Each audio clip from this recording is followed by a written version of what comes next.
First thing I did was go on Google, search religious accommodation in the Air Force, religious accommodation in the military, all kinds of Google searches. And what did I find? Not shit. What's going on, YouTube? My name is Pierce Davis, and welcome to Lock In. Today I'll be talking to you guys about how I got dreadlocks in the Air Force. So if you're interested, stay tuned.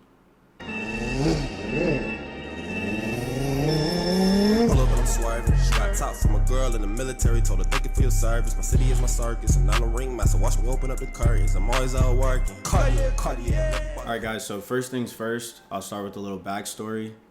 Both of my parents were born and raised in Jamaica. I'm first generation American, so I was born in New York, grew up in Georgia, but I've been around Jamaicans my whole life, and I was raised like one.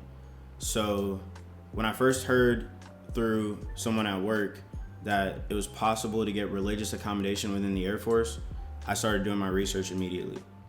So first thing I did was go on Google, search religious accommodation in the Air Force, religious accommodation in the military, all kinds of Google searches. And what did I find?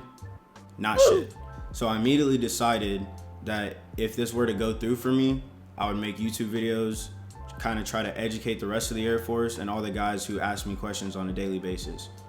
So this is for you guys.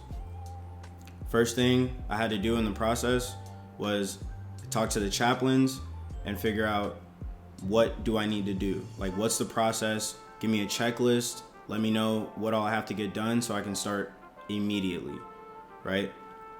So the chaplain sent me a checklist, which basically said, step 1, create a memorandum explaining what your religion is and what accommodation you're requesting. You're gonna take that to your commander, you're gonna explain it to him or her, and if they agree with your request, they're gonna create their own memorandum.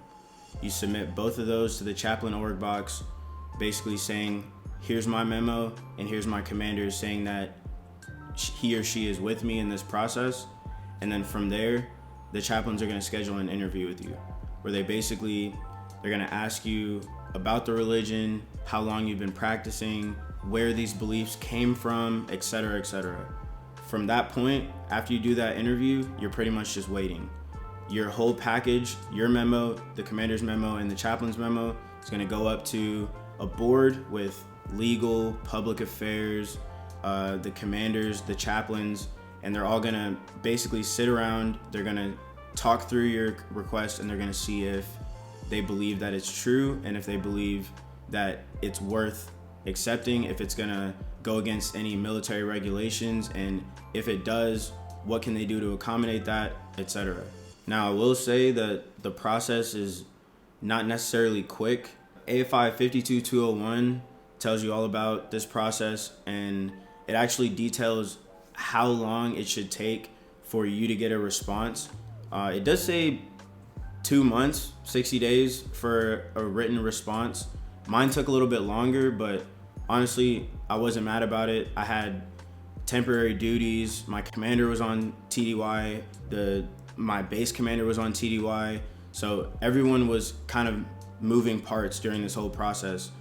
But it might be good for you guys to read into it, see how long it's gonna take, see what all actually happens during the process, so you might understand it a little bit better.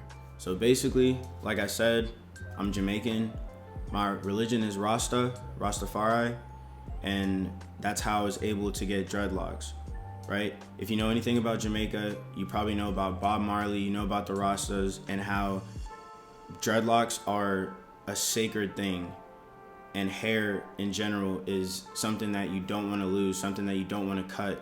You like to grow your hair naturally, the way it's supposed to be grown, which for people of color, if you let your hair grow naturally, it naturally locks. So if you look at my locks, they're manicured, but they're also very natural.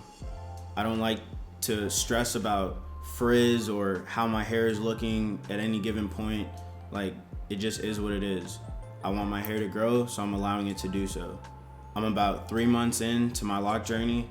So as you can see, I have a whole lot of frizz. They're kind of crazy. Haven't had a retwist in a few weeks, but I love them. So basically my goal here is to let everyone know that if you're interested in joining the military, if you're in the military, there are things that they can do to accommodate your beliefs. The Rastafari religious accommodation isn't the only one. My first exposure to religious accommodation was walking around base, seeing a guy with a huge beard and wondering how. And after asking him, I found out his religion is the Norse religion, or as you may know it, the Viking religion, where they find beards sacred so they don't shave. I found out about Native American religions, where guys are now submitting waivers to grow their hair and have it in braids. I found out about other religions where in uniform they would like to wear head covers. So they're all different kinds of religious accommodations that you can apply for. I just continued to wonder, why is there no actual advice or help when it comes to this process? There's the AFI that tells you exactly what you need to do and who needs to review it and who's the reviewing authority, stuff like that, but there's no one talking about this. So I wanted to be the one to come to you guys and tell you, like, look into it and see if your religion can be accommodated and if there's anything you can do to allow you to stay in the Air Force. Because me personally, I love the Air Force, but if my religious accommodation didn't get accepted, I probably would be getting out after the end of my contract. So I'm glad to have some type of a motivator from the Air Force showing me that it's worth staying in. And I hope that this helps you guys out too. If you have any questions, comment. You can find me on Global, Pierce.Davis@us.af.mil. Send your questions.